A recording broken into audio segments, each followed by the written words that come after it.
오늘 보실 말씀은 구약성경 372면에 사사기 7장 15절부터 25절 말씀까지를 제가 한 절 읽고 여러분들 한 절 읽고 교도감에 읽도록 하겠습니다. 사사기 7장 15절부터 25절 말씀까지를 제가 한 절 읽고 여러분들 한 절 읽고 교도감에 읽도록 하겠습니다. 기드온이 그 꿈과 해몽하는 말을 듣고 경배하며 이스라엘 진영으로 돌아와 이르되 일어나라, 여호와께서 미디안과 그 모든 진영을 너희 손에 넘겨주셨느니라 하고,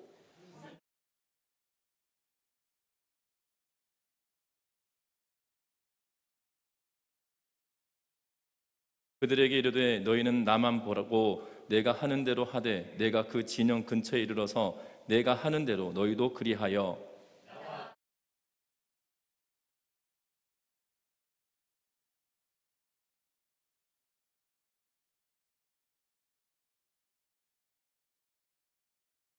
기드온과 그와 함께한 100명이 이경초에 진영 근처에 이른즉 바로 파수꾼들을 교대한 때라. 그들이 나팔을 불며 손에 가졌던 항아리를 부수니라.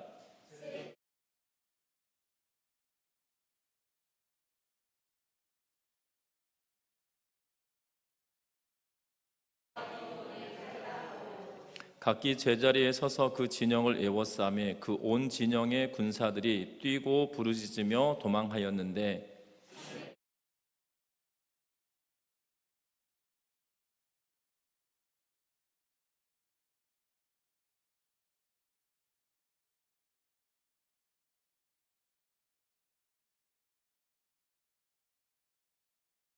이스라엘 사람들은 납달리와 아셀과 온 므낫세에서부터 부름을 받고 미디안을 추격하였더라.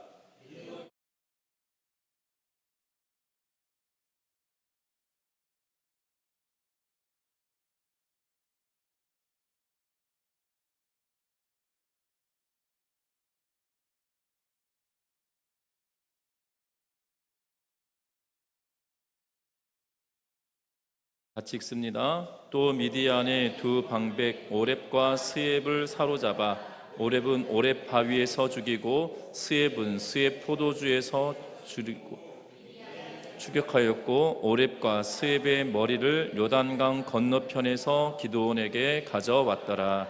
아멘. 우리 서로 인사 나누고 말씀 나눕니다. 사랑하고 축복합니다.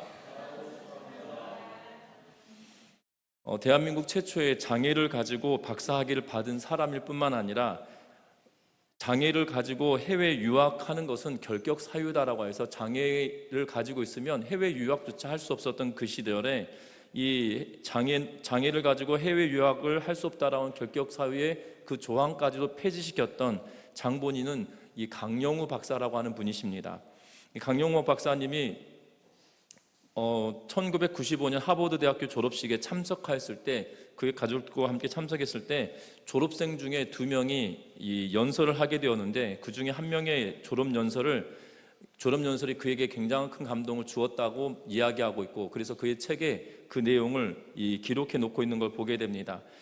그 한 명의 내용은 이렇습니다. 그 학생의 외할머니는 독일 출신이었고, 그의 외할머니가 독일에 살 때 40대 중반이 되자 아이들도 다 성장하여서 집을 다 떠나게 되자 집안일 외에는 별로 할 일이 없게 되어져서, 그래서 어렸을 때부터 꿈꾸었던 의사가 되기로 결심을 하고, 그리고 열심히 공부하여서 의대에 합격하고, 그리고 공부하여서 의사 면허 시험에 합격하게 되었습니다. 그리고 20년 동안이나 의사 활동을 하다가 60대 중후반이 되어서 은퇴를 하게 되었다고 합니다. 그래서 독일에서 의사 생활을 하다가 당시 독일에서는 의사 선생님들도 이 연령이 있어서 은퇴를 해야만 했다고 합니다.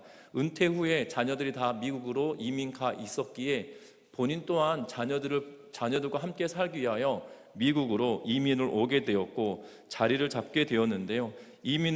미국으로 이민을 오자 미국에서는 의사의 연령 제한이 없었다고 합니다. 그래서 이 외국에서 의대를 다닌 것을 인정을 해주지만 미국 의사로서는 인정을 해주지 않으니 학력은 인정되니까 미국에서 다시 의사 시험을 보면 의사가 될 수 있는 길이 열렸다는 거예요.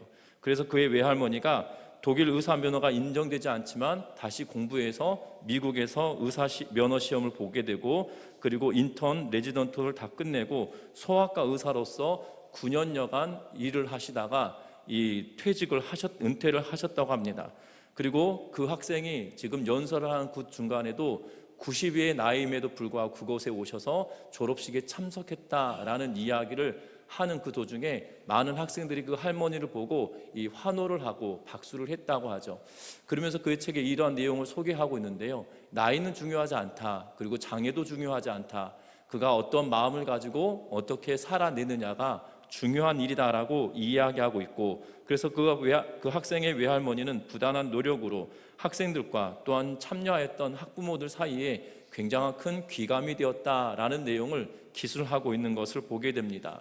우리는 믿음의 사람들입니다. 그래서 우리는 하나님의 백성이다라고 이야기를 하며 하나님께서 우리를 승리하게 하셨다라는 약속을 받고 살아가는 그러한 삶을 살아가기 때문에 우리는 때로는 오해하기도 합니다. 왜냐하면 하나님의 백성이기에 하나님께서 다 책임져 주셔 라고 생각하고 두 손 들고 불구경하듯이 우리의 인생을 스스로 방관하는 그러한 일을 할 때도 있는 것을 보게 되죠. 그리고 하나님을 신뢰한다라는 이유로 게으름을 피우며 그것을 정당화하기도 하는 그러한 모습을 보게 됩니다. 분명한 것은 성경은 그렇게 말하지 않고 있다라는 사실입니다. 성경이 그렇게 말하였다라면 바울은 그의 서신서들 가운데 일하지 않으면 먹지도 말라라는 말을 굳이 써야 될 이유가 없었을 겁니다. 또한 데살로니가 교회 성도들이 예수께서 곧 오실 것이다 라는 그러한 확신을 가지고 그들의 삶을 방관하듯 내팽겨쳐버린 그러한 모습을 이야기하며 그들을 질책하고 하나님의 부르심에 합당한 삶을 살아가라 라고 이야기하며 말씀하고 있는 것을 보게 된다는 거죠. 반면에 오늘 성경의 말씀은 열악한 상황임에도 불구하고 전쟁에서 승리케 하시는 그 은혜를 경험하게 하고 있는 그러한 모습을 보게 됩니다. 저와 여러분들이 이 땅의 삶을 살아가면서 정말 때로는 우리의 삶을 받아들일 때 내 힘으로 할 수 없는 그러한 상태에 있다 할지라도 믿음으로 이겨내며 확실한 승리를 누리며 살아가는 우리 모두가 되시기를 주의 이름으로 부탁드립니다. 오늘 본문의 내용은 우리가 잘 알고 있는 말씀입니다. 기드온이 300용사와 더불어 미디안의 군대와 전쟁을 벌이는 그러한 대목인데요. 특별히 300명으로 가지고 13만 5천 명이나 되는 막대한 군대와 싸운다는 것은 불가능한 일일 것입니다. 그럼에도 불구하고 이 전쟁을 이기게 하시는 하나님의 모습을 보게 되는데, 먼저 우리가 오늘 읽을 말씀은 15절 말씀과 16절 말씀을 같이 한번 읽어보겠습니다. 같이 읽습니다. 기드온이 그 꿈과 해몽하는 말을 듣고 경배하며 이스라엘 진영으로 돌아와 이르되 일어나라, 여호와께서 미디안과 그 모든 진영을 너희 손에 넘겨주셨느니라 하고 300명을 세대로 나누어 각 손에 나팔과 빈 항아리를 들리고 항아리 안에는 횃불을 감추게 하고. 아멘. 오늘 성경의 말씀에 보니까 기드온이 적군의 진영에 갔다가 돌아와서 그들이 하는 이야기를 듣고 감동을 받고 또한 그의 마음에 결심이 선 걸로 보여지고, 그리고 뭐라고 이야기하냐면 기드온이 그 꿈과 해몽하는 말을 듣고 라는 말은 미디안의 진영에 갔을 때 그들끼리 이 보초를 쓰고 있었던 그 사람들끼리 하고 있던 이야기를 듣고 돌아와서 하나님께 경배하고 나서 뭐라고 이야기하고 있냐면 이스라엘 진영으로 돌아와 일어나라, 여호와께서 미디안과 그 모든 진영을 너희 손에 넘겨주셨느니라 라고 말하고 있는 것을 보게 됩니다. 미디안을 여호와께서 하나님이 미디안과 그 모든 진영을 너희 손에 넘겨주셨다라는 이 말은 이미 하나님께서 그에게 하셨던 말씀들을 반복하고 있는 것처럼 보여집니다. 특별히 이 7장 9절 말씀에도 이렇게 이야기하죠. 그 밤에 여호와께서 기드온에게 이르시되 일어나 진영으로 내려가라, 내가 그것을 내 손에 넘겨주었느니라. 여호와께서 이미 내가 너에게 그들을 넘겨주었다라고 이야기하시죠. 그리고 14절에 가면 진영에서 이 미디안 사람들끼리 하는 이야기를 듣는데 그의 친구가 대답하여 이르되 이는 다른 것이 아니라 이스라엘 사람 요아스의 아들 기드온의 칼이라. 하나님이 미디안과 그 모든 진영을 그의 손에 넘겨주셨느니라 라고 하나님이 하셨던 그 말을 진영에 있던 이 미디안 진영에 있던 그 적군들이 하는 이야기도 똑같은 이야기를 하죠. 그리고 지금 기드온이 이스라엘 백성 300명 용사들에게 이야기합니다. 그 미디안과 그 모든 진영을 너희 손에 넘겨주셨느니라 라고 하며 확신에 차서 그가 이야기하고 있는 것을 보게 된다는 겁니다. 여러분들 확신에 찼다고 해서 거기에서 멈출 일이 분명히 아니라는 사실이죠. 앞서서 말씀드렸던 것처럼 우리가 확신에 차서 우리의 삶을 내팽개치거나 우리가 스스로 방관하는 것이 아니라 그 상황을 내가 확신했다라면 하나님께서 나에게 이스라엘 백성들에게 미디안과 그 진영을 넘겨주시겠다고 약속하셨던 그 약속을 우리가 붙들었다라면 거기에 머물고 있고 방관할 것이 아니라 지금 무엇을 해야 하냐면 기드온이 하고 있는 것처럼 확신에 차다라면 지혜를 가지고 그 일들을 감당하도록 나아가야 된다라는 사실이죠. 어떻게 보면 오늘 읽었던 16절 말씀을 보면 300명을 세대로 나누었다라고 이야기하고 있는 것을 보게 됩니다. 여러분들 이 영화 가운데 300이라고 하는 영화가 있습니다. 이 스파르타 병력과 페르시아 군대와 전쟁을 하는 그러한 모습인데요. 여러분들 그 전쟁이 300명의 스파르타 군인들과 전쟁을 하는데 어떤 모습으로 싸우냐면 똘똘 뭉쳐서 300명이 하나의 진을 이루고 싸우면서 전쟁에 가는 그러한 내용을 보여주고 있습니다. 그런데 오늘 이 본문은 뭐라고 이야기하냐면 이 300명을 딱 뭉쳐놓고 우리는 뭉치면 살고 흩어지면 죽는다 뭐 이런 이야기를 있지 않습니까? 그런데 그 이야기를 하지 않고 딱 세 대로 나눕니다. 세 대로 나누고 그들에게 주는 것은 각 손에 나팔과 빈 항아리를 주고 빈 항아리 안에는 이 횃불을 담아주고 있는 그러한 모습을 보게 되죠. 분명한 것은 지혜롭게 이 일을 행한다라고 말씀을 드렸는데요. 이게 지혜로운 건가요? 이게 지혜로운 일입니까? 여러분들 잘 생각해 보시죠. 전장에 나갑니다. 300명이 전쟁을 치르고 있어요. 13만 5천 명과 싸운다라면 일단은 뭘 쥐어줘야 될 것 같으십니까? 일단은 활을 쥐어주든지 칼을 쥐어주든지 방패를 쥐어주든지 아니면 기드온이 정말 너무 미디안 사람들에 의해서 고통받았으니 신무기를 만들었다라고 하면서 뭔가 신무기를 쥐어줘야 이 전쟁은 뭐든 해볼 수 있지 않겠습니까?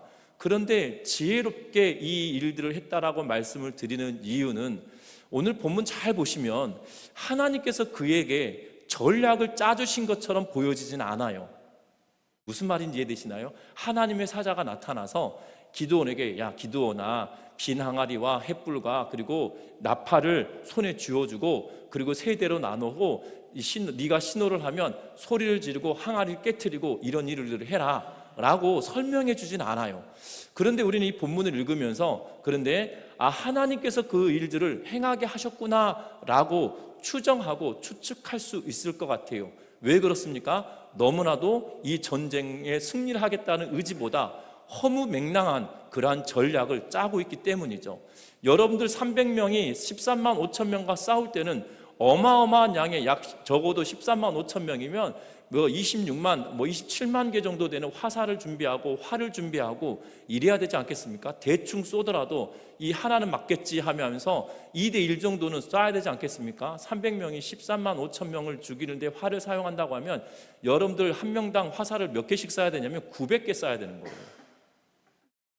둘 중에 하나를 맞춰야 된다면 여러분 한 명이 900개 쏴야 되는데 여러분들 이 곡괭이질을 하루에 900번 해봤다고 생각해 보십시오. 이게 팔이 남아나지 않을 수도 있습니다. 근데 활 쏘는 것도 마찬가지예요. 왜냐하면 장력이 있어서 이 화살이 날려보내는데 그냥 장력이 없으면 활이 멀리 안 날아가거든요. 그러니까 그 당겨지는 힘도 근육도 어마어마하게 써야 되는데 900번을 당겼다 놨다 한다는 게 쉬운 일이 결단코 아니라는 겁니다. 이 사람들이 평상시에 적어도 1000번 이상 활을 쏘았던 사람들이다라면 가능한 일이겠으나 여러분들 갑자기 모인 거잖아요. 300명이. 그것도 테스트를 치러서 많은 사람들을 돌려보내고 300명만 남겨둔 거잖아요. 그런데 지혜롭다라고 말씀드리는 이유는 이들이 행하는 일이 정말 하나님을 의지하는 철저하게 하나님을 의지하는 모양으로부터 시작하고 있기 때문에 지혜롭다라고 말씀을 드리고 있다라는 거예요. 여러분들이 이 전쟁을 보면 정말 허무맹랑하고 어쩌면 이렇게 전쟁을 승리하려고 할 수 있을까라는 생각이 들 수 있을 겁니다. 여러분들이 본문을 보면서 어떤 것이 연상되십니까? 여러분들 이스라엘 백성들이 가나안 땅에 처음 들어갔을 때 처음 맞닥뜨렸던 성이 무슨 성입니까? 여리고 성이거든요. 여호수아서 6장에 하나님께서 여호수아를 통하여서 말씀하시는 것은 뭐냐면, 너는 이스라엘 백성들과 더불어 여리고 성을 돌아라. 아무 말 하지 않고 하루에 한 바퀴씩 돌고 마지막 날은 7바퀴 돌아라 라고 하면서 13바퀴를 돌게 하시죠. 그동안에 아무 소리 하지 말고 마지막 날 7바퀴를 돌고 나서 함성을 쳐라 라고 이야기하고 계시는 것을 보게 됩니다. 여리고 성은 가나안 땅에서 가장 가나안 땅에 진입하는 첫 번째 성인데, 이 여리고 성이 어마어마하게 견고한 성이다라고 이야기하고 있어요. 여러분들 성곽의 폭이 7m 이상 된다라고 이야기하고, 어떤 학자들은 더 크다, 10m 이상 된다. 여러분들 잘 생각해 보시면 본문 자체에 기생 라합이 어디에 살고 있었습니까? 성벽에 살고 있었거든요. 그러니까 성벽에 살고 있었으니까 집이 그 안에 있을 수 있는 그런 공간이 될 수 있도록 이 성벽의 두께가 그 정도 되었다라고 생각하시면 될 것 같아요. 어찌되었든 넓은 성곽을 가지고 있었던 여리고 성이 한순간에 무너져 내리게 되온 그러한 상황은 정말 하나님을 전적으로 의지하지 않고는 되어지지 않을 일이고, 지금 기드온의 300용사도 한 손에 나팔을 들고 한 손에 횃불 들었는데 빈 항아리에 둘러싸여 있는 횃불을 들고 나아가는 것, 이것이 어떻게 보면 미련해 보이고 허무맹랑한 일이지만, 중요한 것은 신실하신 하나님, 지금 미디안의 병사와 진영을 너희 손에 넘겨주셨다라고 이야기하는 그 하나님의 말씀을 신실하게 의지하는 측면에서 보면 지혜롭게 이 모든 일들을 행하고 있다라는 사실입니다. 여러분들 오늘 본문을 잘 살펴보시면 기드온이 이렇게 하나님을 신실하게 의지했던 사람이었습니까? 아니었거든요. 하나님께서 그에게 너가 미디안과의 전쟁에서 승리하게 하겠다, 큰 용사여 일어나라 라고 말씀하실 때도 주저주저했었고, 또한 그에게 사명을 부여하시면서 여호와께서 그에게 명령하실 때 하나님, 내가 당신의 말씀이 진짜인지 한번 테스트해 보겠습니다 라고 하면서 양털에 관한 이야기를 2번에 걸쳐서 시험을 하죠.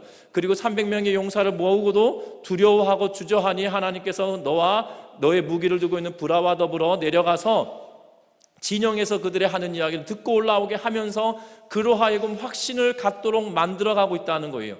그런데 그 확신을 가졌던 그가 지금 외치는 것은, 여호와께서 우리에게 이 전쟁을 승리케 하셨으니 내가 하는 말을 따르라라고 이야기하고, 17절 말씀해 보면 내가 하는 대로 너희도 그리하라 라고 이야기하고 있는 것을 보게 된다는 겁니다. 저와 여러분들, 하나님께서 우리에게 확신을 주실 때 우리가 지혜롭게 행하는 것은 내 의지나 내 계산에 의하여서 하는 것이 아니라 신실하신 하나님을 전적으로 의지하며 하나님이 원하시는, 하나님이 기뻐하시는 그것을 선택하며 나아가는 은혜가 있으시기를 주의 이름으로 부탁합니다. 왜 하나님을 기쁘시게 하는 선택일까요? 여러분들, 하나님께서 300명을 남겨두시면서 하셨던 이유가 무엇이었습니까? 이스라엘 백성들이 많은 숫자를 가지고 전쟁에 나가면 우리의 힘으로 이 전쟁은 승리했다 할까 하여 내가 300명을 가지고 가게 하겠다라고 말씀하셨죠. 분명한 것은 300명으로 말미암아 이 전쟁에 승리케 하시는 것은 전적인 하나님의 은혜다, 전적인 하나님의 능력이다 하는 것을 드러내기 위한 방식으로서 전쟁을 하고 있다는 거죠. 저와 여러분들의 삶이 정말 하나님의 전적인 은혜입니다, 하나님의 능력입니다라를 분명하게 보이며 살아내는 우리 전미중앙교회 온 성도님들 되시기를 주의 이름으로 부탁드립니다. 뿐만 아닙니다. 우리는 하나님의 은혜를 경험하고 하나님의 능력을 드러내길 원한다라면 그 약속대로 믿고 행동해야 된다라는 사실이죠. 오늘 성경에 보면 세대를 나누고 나팔을 불며 나아가죠. 그 시점이 언제냐면 오늘 19절 말씀해 보니까 기드온과 그와 함께한 100명이 이경초에라고 하면서 이경초가 되었다라고 이야기합니다. 이경은 밤 10시에서 11시쯤 되어지는 그 시간인데요, 당시에 이 초소를 근무하고 있는 사람들이 교대하는 시간으로 보여집니다. 그래서 바로 파수꾼들이 교대하던 때다라고 이야기하며, 교대하는 그 순간은 약간 분주하기도 합니다. 왜냐하면 분주하는 상황이거든요. 근무 교대할 때가 제일 위험하다라고 이야기하기도 합니다. 왜냐하면 사주 경계를 해야 되는데 지금 사주 경계해야 될 사람들이 뭐 하고 있는 거예요? 지금 근무를 맞바꾸는 사람에게 집중하고 있는 상황이기 때문이죠. 그래서인지 모르겠으나 지금 어떤 일을 벌입니까? 세 대가 나팔을 불고 항아리를 부수고 왼손에 횃불을 들고 오른손에 나팔을 불며 외쳐 이르되 여호와와 기드온의 칼이다 라고 하며 나아가고 있는 모습을 보게 되죠. 지금 파수꾼들이 교대를 막 마치고 있는 순간에 항아리를 부숩니다. 여러분들 적막한 상황에 지금 항아리를 부순다라면 어마어마하게 큰 소리가 들려질 것입니다. 저는 여기 처음 왔을 때 5월, 6월 초에 5월 달에도 여전히 그 총소리가 나는 거예요. 그래서 사격 훈련 하나 막 그랬거든요. 그런데 이게 일정한 간격으로 소리가 나는 거예요. 한 12초에서 13초 사이로. 그러니까 숫자를 세 보니까 이게 일정하게 온다라면 이게 총 쏘는 게 아니잖아요. 근데 저 멀리에서 이 근처도 아니면 저 멀리에서 탕 하는 소리가 나면 이 교회 주변에까지 온 소리가 다 들려요. 여러분 이제 저녁 예배 때 한 번씩 기다리시다 보면 바깥에서 총소리가 들리거든요. 근데 예배 시간에도 한 번씩 들립니다. 그러면 사격 연습하나 싶었는데 아니더라고요. 그냥 새를 쫓거나 짐승을 쫓기 위해서 그냥 총을 쏘는 게 아니라 총소리 나도록 화약을 터뜨리는 그러한 기능을 하던데요. 그 밤에 아무런 소리가 없을 때 그 포송 소리 하나도 이 동네를 들썩들썩하게 하는데요. 300명의 사람들이 지금 기드온이 항아리를 딱 깨트리자마자 동시다발로 300개나 되는 항아리가 한꺼번에 깨졌다고 생각해 보십시오. 적막한 그 순간에 여러분들 지금이야 차도 다니고 밤에 비행기도 날아다니고 가끔가다 멀리서 기차도 지나가는 그 소음이 있겠지만 과거에 여러분들 이 100년 전만 하더라도 이 전미동에 그 무슨 특별한 야밤에 그 소리가 있겠습니까? 사람이 지나가면 그 사람 지나가는 소리도 다 들릴 것 같아요. 특별히 겨울밤 되면 눈 오는 날 저희 사택에서 이렇게 창문을 열고 보면 사람이 이렇게 바깥을 지나가잖아요. 지나가는 소리, 그 사람의 두런두런 이야기 소리가 그렇게 크게 들려요. 그러니까 이게 너무 조용하니까 두 명이 그 이야기를 할 때 뭐 싸우면서 이야기하는 것도 아니고 두런두런 지나가면서 그냥 둘이 대화를 나누는데 그러니까 무슨 내용인지 모르겠지만 웅성웅성 하듯이 들리거든요. 여러분들 현대를 살아가는 지금도 그래요. 그런데 300개나 되는 항아리가 한꺼번에 깨지고 항아리가 깨지자마자 300개나 되는 횃불이 왔다 갔다 하면서 정신없게 만드는 그러한 상황이 생기죠. 그랬더니 어떤 일이 벌어집니까? 약속을 믿고 나아갔더니 자중질환이 일어납니다. 자기들끼리 칼로 베고 칼로 싸우고 저 사람이 저기다 이 사람이 저기다 라고 하며 전쟁을 치르고 있는 모습을 보게 되죠.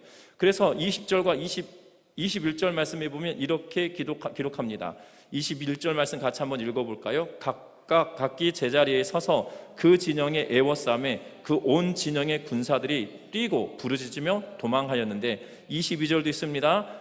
300명이 나팔을 불 때 여호와께서 그 온 진영에서 친구끼리 칼로 치게 하심으로 적군이 도망하여 스레라의 벳시다에 이르고 또 답밭에 가까운 아벨 무홀라의 경계에 이르렀으며 아멘. 오늘 성경의 말씀에 보니까 뭐라고 이야기합니까? 21절과 22절에 보면 각기 제자리에 서서 항아리를 깨트리고 이제는 뭐 합니까? 나팔을 불기 시작합니다. 항아리 소리에 놀랐고 나팔 소리에 놀라고 나서 뭐라고 이야기하냐면 온 진영의 친구들끼리 칼로 치게 됐다라고 이야기하고 여러분들 이 전쟁은 지금 뭐라고 이야기하냐면 이 사사기 저자는 22절에 여호와께서라고 하면서 이 모든 상황을 여호와께서 만들어 내셨다라고 지금 이야기하고 있는 모습을 보게 된다는 거예요. 여러분들 하나님을 의지하고 하나님의 약속을 확실히 믿고 하나님을 기쁘시게 하는 하나님을 신뢰하듯이 그 일들을 감당하며 나아갈 때 하나님께서는 그 약속을 신실하게 이행하시고 인도하시고 만들어 가시고 있다라는 사실이죠. 300용사들이 미디안 진영에 뛰어들어가서 전쟁을 치르고 있는 것이 아니라 각기 그들의 서 있어야 될 자리에 서서 나팔을 부른 것 말고는 없어요.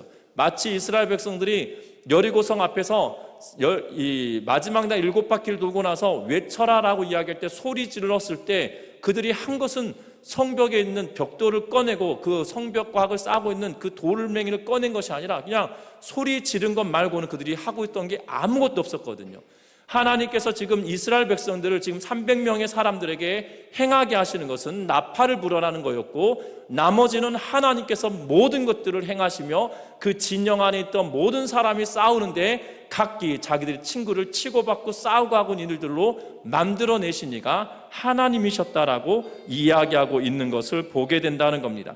이 칼부림은 하나님의 전적인 기적과 같은 개입의 결과였고, 하나님께서 개입하셔서 바락의 군대가, 시스라의 군대가 넘어졌듯이 지금 기드온 앞에 서 있는 미디안의 군사들도 다 죽임을 당하게 되어지는 그러한 모습을 보게 된다는 겁니다. 분명한 것은 저와 여러분들의 삶 속에서도 마찬가지일 겁니다. 하나님을 신실하게 의지하고 믿고 나아갈 때 하나님이 우리에게 행하시는 일들은 하나님의 기적을 보게 하시고 하나님의 능력을 보게 하신다는 것을 기억하며 믿음으로 살아가는 우리 모두가 되시기를 주의 이름으로 부탁합니다. 뿐만 아닙니다. 오늘 성경의 말씀에 보면 적군이 흩어집니다. 그런데 적군이 흩어지는 것으로만 그쳐지는 것이 아니라 오늘 성경의 말씀에 보면 23절 말씀을 같이 한번 읽어봅니다. 이스라엘 사람들은 납달리와 아셀과 온 므낫세에서부터 부름을 받고 미디안을 추격하였더라. 아멘. 오늘 성경의 말씀에 보면 이스라엘 사람들은 납달리와 아셀과 온 므낫세에서부터 부름을 받고 미디안을 추격하였더라라고 이야기하죠. 그리고 24절에 보면 기드온이 사자들을 보내어 에브라임 온 산지로 두루다니게 하여 이르기를 내려와서 미디안을 치고 그들을 앞질러 벳바라와 요단강에 이르는 수로를 점령하라 하며 이에 에브라임 사람들이 다 모여 벳바라와 요단강에 이르는 수로를 점령하고 라고 성경은 기록하고 있는 것을 보게 됩니다. 여러분들 참 희한합니다. 왜 희한하다고 말씀을 드리냐면 7장을 시작할 때 몇 명이 모였습니까? 22,000명이 돌아가고 10,000명이 남았고 10,000명이 남은 가운데 300명을 남기고 9,700명을 돌려보냈잖아요. 결국 32,000명이 모였단 말이에요. 그때 하나님 너무 많다 그러면서 줄여서 300명을 만들어 놓았지 않습니까? 그러면 300명이 이 전쟁을 끝까지 다 수행했어야 될 것인데 갑작스럽게 앞에 우리가 읽었던 것처럼 23절과 24절 말씀을 통해서 보면 흩어서 돌려보냈던 사람들이 다시 모이고 있어요. 그런데 이 사사기를 기록하고 있는 이 저자가 이것에 대하여 하나님께 불순종했다라는 평가를 내리고 있는 것처럼 비춰지지 않아요. 여러분들 집에 가셔서 다시 7장과 8장을 읽어보시면 이 사사기를 기록하고 있는 저자가 분명히 하나님께서 너무 많다라고 하면서 32,000명의 병력을 다 보내시고 딱 300명만 남겨두셨는데, 그리고 이 전쟁을 수행하는데 갑자기 이스라엘의 각 지파에서 납달리, 아셀, 온 므낫세가 미디안을 추격하고 이제는 에브라임 산지에 사람을 보내서 그들로 하여금 남은 잔당들을 다 색출하고 물리치게 하고 있는 그러한 모습을 보게 되죠. 특별히 이 과정의 3장 10절 말씀에 보면 남은 자가 15,000명가량이랑 있었는데 그들을 추격하는 일들을 감당하는 것이 에브라임 사람들이었던 걸로 보여진다라는 사실이에요. 여러분들 참 놀라운 것은 그럼에도 불구하고 이 사사기를 기록하고 있는 이 저자가 하나님께 불순종했다라는 평가를 내리기보다 오히려 그냥 그런 일들이 있었다라고 이야기하고 있는 것을 보게 된다는 겁니다. 여러분들 기억할 것은 이 말씀을 통해서 우리가 기억하고 찾아볼 수 있는 것이 뭐냐면 하나님의 능력으로 300명의 사람으로 하나님의 능력을 우리가 눈으로 경험했습니다. 그러면 이 전쟁은 300명의 용사로만 끝나버렸다라면 여러분들 이 전쟁은 300명의 기쁨만 있을 것 같아요. 그렇지 않겠습니까? 하나님의 능력은 300명만 경험하는 거잖아요. 이스라엘 백성들이 13만 5천 명에 되는 사람들과 싸우는데 300명의 용사들과 싸웠다라면 단순히 그냥 그 300명의 용사들만 하나님의 일을 하심을 목도하는 그러한 상황에 직면했을 거예요. 그런데 하나님은 일을 하실 때 그렇게 일하시는 것처럼 보여지지 않습니다. 여러분들 가나안 땅에 들어가기 전 이스라엘 백성들이 이 가나안 동편에서 전쟁을 치르고, 그리고 므낫세 반지파와 르우벤 지파와 갓 지파가 요단 동편에 남아요. 그런데 요단 동편에 남았을 때 모세가 뭐라고 이야기하냐면, 너희는 여기 남으면 너희들 이미 이 땅도 받았고 모든 것도 받았으니 너희 형제들은 이제 가나안 땅 넘어가서 요단강 넘어가서 전쟁을 치를 텐데 너희들은 여기 남아서 호의호식할 거냐라고 묻자 그 백성들이 뭐라고 이야기합니까? 우리가 전장에 선봉에 서겠다. 그리고 전쟁에서 다 끝날 때까지 우리가 함께 하다가 다시 돌아오겠다라고 이야기하고 있는 걸 보게 되죠. 어떻게 보면 하나님의 백성은 하나님의 일 하실 때 소외되거나 따로 떨어져 있는 것이 아니라 함께하며 하나님의 역사하심을 눈으로 함께 보는 그 기쁨을 만끽하게 되어진다라는 사실이죠. 저와 여러분들, 그런데 오늘 본문을 보면 기드온이 300용사들로만 끝나는 것이 아니라 다시 그들과 함께 이 전쟁을 수행해 가고 있는 모습을 보게 된다는 거예요. 분명한 것은 미디안의 군사들, 주된 병력을 300명의 용사들로 말미암아 다 깨트려 버렸다라면 이제 뿔뿔이 흩어지고 있는 미디안의 병력을 300명의 사람으로 감당할 수 없으니 그들과 함께하며 여호와의 영광을 드러내는데 동참케 하는 은혜가 있다라는 사실이죠. 분명한 것은 그 주신 승리를 독점하는 것이 아니라 그 주신 승리를 함께 기뻐하고 함께 취하고 있는 그러한 모습을 보게 되어진다라는 사실입니다. 저와 여러분들의 신앙의 여정도 똑같습니다. 우리 신앙의 여정도 똑같다는 거예요. 성도님들 가운데 때로는 정말 하나님의 은혜로 기적을 경험했다라면 그것이 혼자만의 간직할 기억이 아니라 그것을 통하여 하나님의 살아계심을 함께 나누고 그 기쁨을 함께 할 수 있는 믿음의 성도님들 되시기를 주의 이름으로 부탁드립니다. 우리는 이 간증을 하다 보면 이런 분들이 참 계세요. 아유, 저 사람 참 뭐가 잘났다고 저런 이야기를 하고 있지? 이렇게 잘못되게 생각할 때가 있는데 아니라는 거예요. 하나님이 그분에게 그렇게 역사하셨다라면 그 하나님의 능력과 하나님의 일하심을 우리가 함께 기뻐해야 된다는 거예요. 왜 그렇습니까? 왜 함께 기뻐해야 될까요? 그 하나님이 누구의 하나님이기 때문이에요? 나의 하나님이니까. 그렇지 않겠습니까? 동일한 어려움 속에 있을 때 그 하나님이 나에게도 역사하신다는 거죠. 내가 볼 때 그 사람은 그런 능력이 있는 것도 아니고 정말 뭐가 잘나서 저런 일이 있을 수 있을까라고 뱉어놔버리면 다른 사람이 나를 평가할 때 어떻게 되는 거예요? 나도 똑같거든요. 제가 뭐가 잘나서 뭐가 있겠습니까? 사람들이 평가할 때 똑같은 평가를 받는 거예요. 그것을 하나님께서 원하시는 것이 아니거든요. 하나님은 하나님의 역사하심을 홀로 독점하는 것이 아니라 함께 기뻐하고 목도하며 즐거워하게 하는 것이 있다라는 거죠. 그것이 하나님의 백성됨의 기쁨이고 그것이 하나님으로 인하여 함께하며 그 하나님의 영광을 드러내는 일이라는 사실들을 기억하면서 저와 여러분들이 믿음으로 함께 기뻐하고 즐거워하는 은혜가 있으시기를 주의 이름으로 부탁드립니다. 그래서 우리의 공동체가 정말 우리의 삶 속에 일어나는 하나님의 일을 우리가 경험하고 기뻐하고 찬양하며 하나님의 살아계심을 드러내는 우리 모두가 되시기를 주의 이름으로 부탁드립니다. 말씀을 맺으려고 합니다. 어찌 보면 인생의 어려운 상황에 직면했을 때 하나님이 함께 하신다라고 말씀하실 때도 불구하고 우리는 주저주저할 때가 있습니다. 기드온처럼 그렇게 할 때가 있을 겁니다. 그럼에도 불구하고 하나님이 우리를 이끌어 가실 때 그 하나님을 전적으로 의지하고 신뢰함으로 살아내는 은혜가 있기를 주의 이름으로 부탁드리고, 신뢰하며 나아갈 때 하나님은 우리와 더불어 함께 역사하시고 일하신다는 사실이에요. 내가 계산하고 내가 재단하고 내가 원하는 대로 일을 꾸며가는 것이 아니라